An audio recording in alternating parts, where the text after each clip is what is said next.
Hello friends, welcome to the Jazz Ranch, Hip Cats and Groovy Chicks.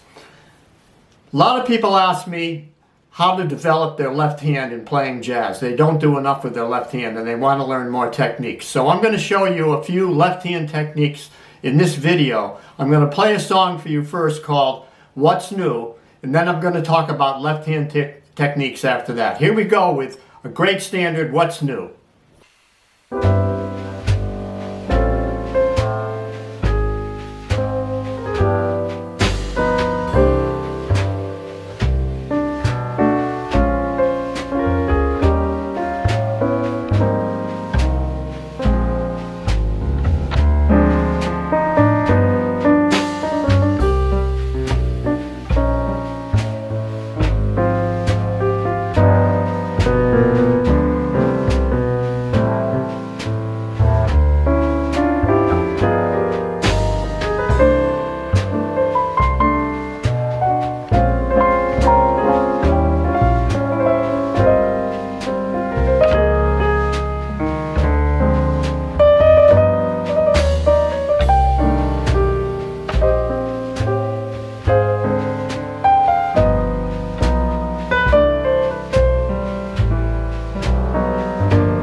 Hello, welcome to the Jazz Ranch studio where I explain what I played, and particularly talking about the left hand techniques. Now, I was using a backing track, so I used a lot of rootless voicings. Those are block chords inverted, either first inversion or third inversion, and adding color tones like ninths and thirteenths. So I used that a lot because of the backing track. But if you were playing solo, you probably would want to use more spread voicings for a ballad like this. And that's where the harmonies are spread out between the two hands. So you'd have this sound.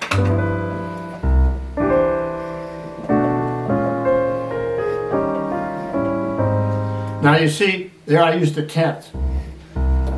I could have used a 7th or a 6th. Could have done that.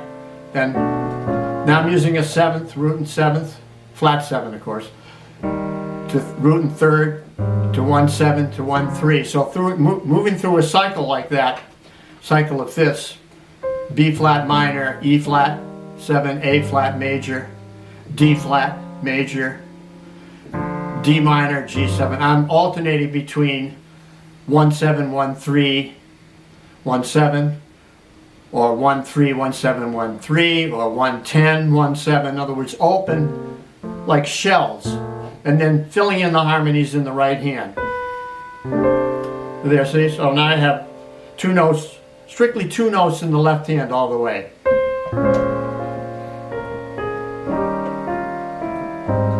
As long as I have the essentials, you know, melody note, bass note, third and seventh, they're the essentials, then color tones.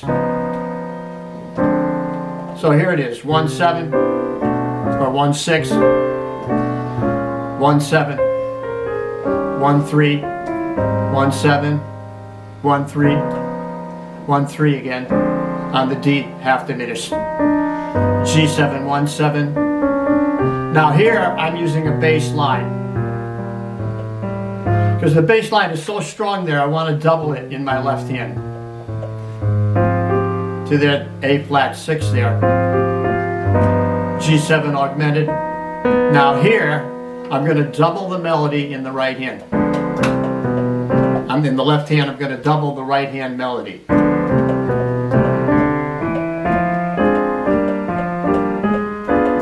And I'm using a locked hand technique and diminished chords, like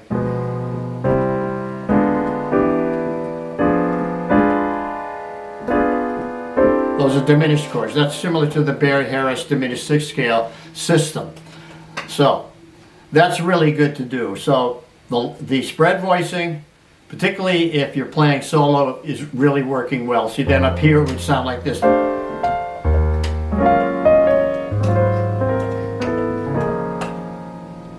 You know, the bridge, you'd have that kind of a sound. So you're getting a very full sound with the spread voicing. But when you're playing with a backing track like I was, the rootless chords are really good. Now they're just block chords inverted. So like the C6 would be up here, C major 7 would be up here with dropping the root, adding the ninth. So playing the 2-5-1 in C, D minor 7, G7, C major 7, there it is in root position, inverted. You would drop the root, add the ninth. So you'd have that. And then if you went up the third inversion, you'd have, so that's a little thin up there, up higher. You know, first inversion would have the third on the bottom, and third inversion would have the seventh on the bottom. So that's the B form. The A form is the first inversion, the third inversion is the B form. So you want to learn those from the link I have below. If you haven't learned your rootless chords yet, through the cycle of fifths, you want to do that. You know, you also want to do the spread voicing through the cycle of fifths, like this. You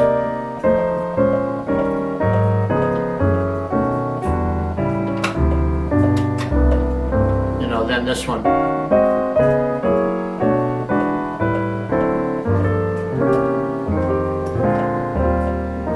So you want to do the cycle of fifths with the spread voicings, and you want to do the cycle of fifths with the rootless chords, and learn them in the A form, in the B form.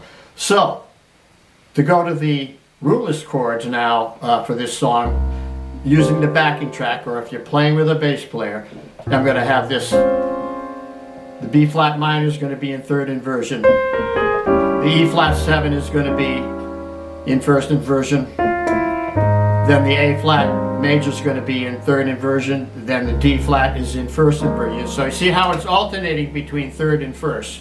Now I'm going to use a root position for the D half diminished chord. There's a, for the G7 augmented, I'm going to use third inversion. Then I'm going to play the bass line. Then the doubling. Okay, now when I go to the bridge, it works in reverse. Rather than third inversion to first inversion to third inversion, I'm going to do the reverse of that. I'm going to go to the A form. I'm going to use third inversion to first inversion to third inversion. So there's first inversion on the F chord. Here's first inversion on the E flat minor. Third inversion on the A flat 7. First inversion on the D flat chord. Then third inversion on the G flat chord. Then third inversion on the G half diminished. first inversion on the C7 sharp 9, then the bass line movement, first inversion, then back to the locked hands position and doubling the melody. So there you have a few techniques. You have the spread voicing, you have the left hand playing bass lines. Now the other thing would be playing tenths and arpeggios. Like, this is really good for solo.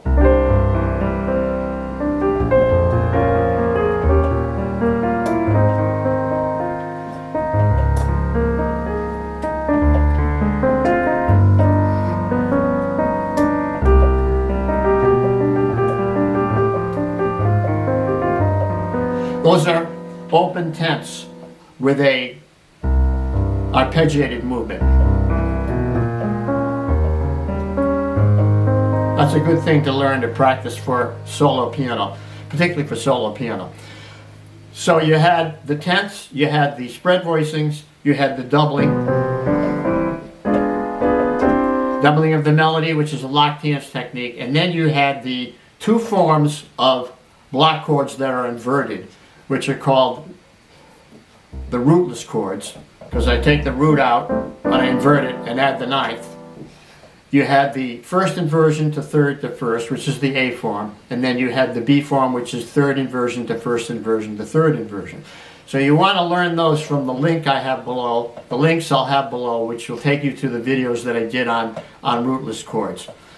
So that's what I'm going to cover in this particular lesson. I'm not going to go into too much detail, but just sort of an overview of what I was playing. And, you know, also some other things that I did were just to play some harmony notes in the left hand. Like, I'm going to, for that kind of, play a harmony note in the left hand as an individual note in the left hand, besides the bass line movement. One other comment I'd like to make. I also used fourth voicings, 3-note chords, like these.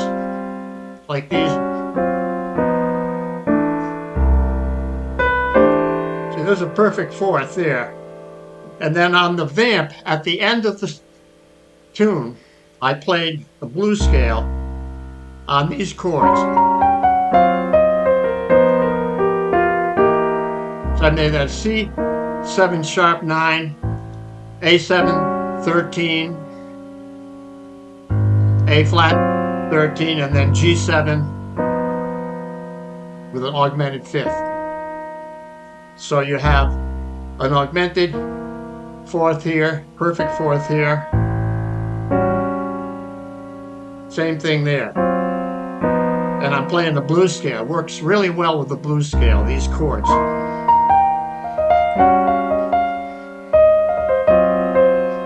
A flat 13, G7 sharp 5.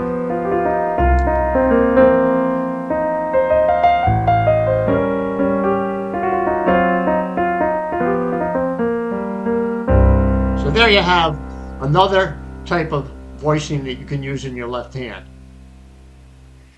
So there you have it. Write to me, check out the links that I have below to learn more about these techniques, and I'll see you next time around. We'll have a sign off. Thanks for watching.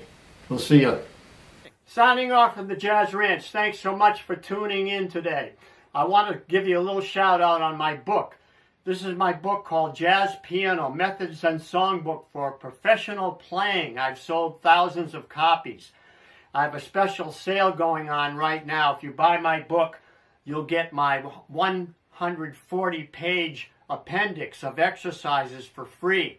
All you have to do is order my book through my website and then write to me, and my email address is below, and I will send that to you directly to your email. So please check out the videos I've made on both books so you can see everything that's inside them. Where can you go and see a complete inside of a book on a video? Only here at the Jazz Ranch. So thanks for tuning in today. Please give me a comment. I love to hear from you. I always answer all comments. You'll see that that I do answer all comments if you give me enough time. And until next time, in the words of my great friend upstairs, Hermie Dressel, I'll say, swing loose. We'll see you next time around. And be cool. Bye-bye.